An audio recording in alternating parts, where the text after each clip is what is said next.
మొన్ననే కదా ఇంట్లో వాళ్ళు ఒప్పుకుట్లే అని మోనాలిసా లేచిపోయి తను ప్రేమించిన లగ్గం చేసుకుంది. ఆ లగ్గం మీద తీరుగా లవ్ జిహాదు కేరళ స్టోర్ అనుకుంటా పుకార్లు కూడా పుట్టినాయి. అయినా కూడా ఇక అయ్యిందేదో అయ్యింది, కలిసిమెలిసి పిల్ల పాపలతో బతుకుతారు అనుకుంటే పాపం ఇంత కథ ఏందో చూసుకుంటే లవ్ యూ బచ్చే అనుకుంటా లవ్ చేసి పెళ్లి చేసుకున్న మోనాలిసాకు పాపం ఆ మురిపం 3 నెలల ముచ్చట్లెక్కనే మిలిపాయి కదా. కుంభమేళాల పూసలు అమ్ముకుని ఓవర్ నైట్ స్టార్ అయింది, హీరోయిన్ అయింది, యాడ్లు చేసింది, మంచిగా పెద్ద సెలబ్రిటీ రేంజ్కి పోతుంది అనుకుంటే నడుమిట్లనే నాకు ఫర్మాన్ ఖాన్ అంటే చాలా ఫైరం, ఆయన లేకుంటే నేను బతకలేను అని ఇంట్లోకెళ్ళి పారిపోయి పెళ్లి చేసుకుంది. సరేగా అయిందేదో అయింది అనుకునే టైంకు సీన్ మొత్తం ఉల్టా అయింది. పాపం బుజ్జికి పెళ్లి మురిపం తీరకముందే జైలు కోట్ల చుట్టూ తిరిగే కథ అయిందిగా. ఏం లేదులా, మోనాలిసాకు మెడల పుస్తపడే టైంకు ఆమె ఏజ్ 16 ఏండ్లేనట, అంటే మైనరేనట, ఇంకా మేజర్ కాకముందే లగ్గం చేసుకుందట. ఇంకేముందిగా సీదా పెనివిటి మీద పోక్సో కేసు నమోదైంది. తప్పుడు కాయిదాలు పెట్టి ఆమెను మేజర్ అని అందరినీ నమ్మించి లగ్గం చేసుకున్నారట. మైనర్ అంటే చట్టాలు గిట్ల ఒప్పుకోవు కాబట్టి ఆధార్ కార్డుల వయసు ఎక్కువ వేసుకున్నారట. ఇక దొంగోడు ఎన్నటికైనా దొరకక తప్పదు కదా. ఎందుకో డౌట్ అనుమానాలు వచ్చి ఆఫీసర్లు లోతుగా విచారణ చేస్తే అస్సలు ముచ్చట బయట పడ్డది. సర్కార్ లెక్కన 2009 సంవత్సరంలో పుట్టిందంట మోనాలిసా, అంటే ఆమె వయసు ఇప్పుడు 16 సంవత్సరాలే అన్నట్టు. అంతే, ఇక మేజర్ కాదని బయటపడ్డది. మున్సిపల్ వాళ్ళు ఇచ్చిన నకిలీ పుట్టిన తేదీ సర్టిఫికేట్ ను సుత రద్దు చేసిరట ఆఫీసర్లు. మైనర్ అయిన మోనాలిసాను కావాల్సుకునే కుట్రలు చేసి ఇట్లా లగ్గం చేసుకున్నారనే అనుమానాలు ఉన్నాయి అంటారు ఆఫీసర్లు. సుషిరా ఎంత కథ అయిందో. హాయిగా హనీమూన్ ట్రిప్ ఎంజాయ్ చేయాల్సిన జంట ఆగమాగమయ్యారు. అందుకే అంటారు దేనితోనైనా ఆటలు ఆడొచ్చు కానీ చట్టంతో ఆటలు ఆడితే మాత్రం ఇట్లనే సీన్ సితారా అవుతుంది అని. చట్టం గిట్టం జాంతానై నాకు నచ్చినట్టు చేస్తా నాకు నచ్చినట్టు ఉంటా అంటే నడవదు కదా.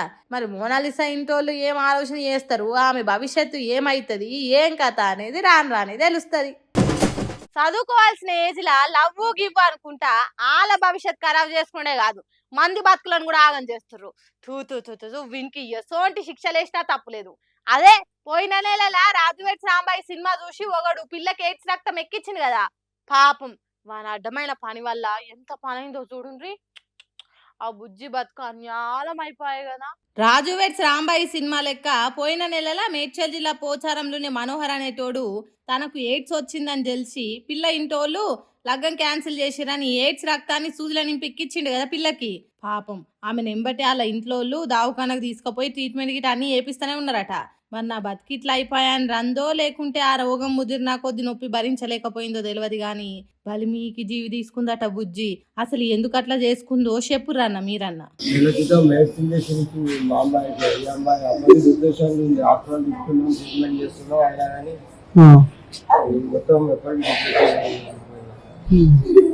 మేము ఎంబడి ఉంటున్నాం అంతా చూసుకున్నా కానీ బయటకి వెళ్ళి చూసి ఎవరిదా రూమ్ ఎవరిది మా అమ్మాయి పక్కకు వేరే పక్క ప్లాట్ వేడి మేము షాపు వేడి కాక మేము అక్కడికి చనిపోయింది.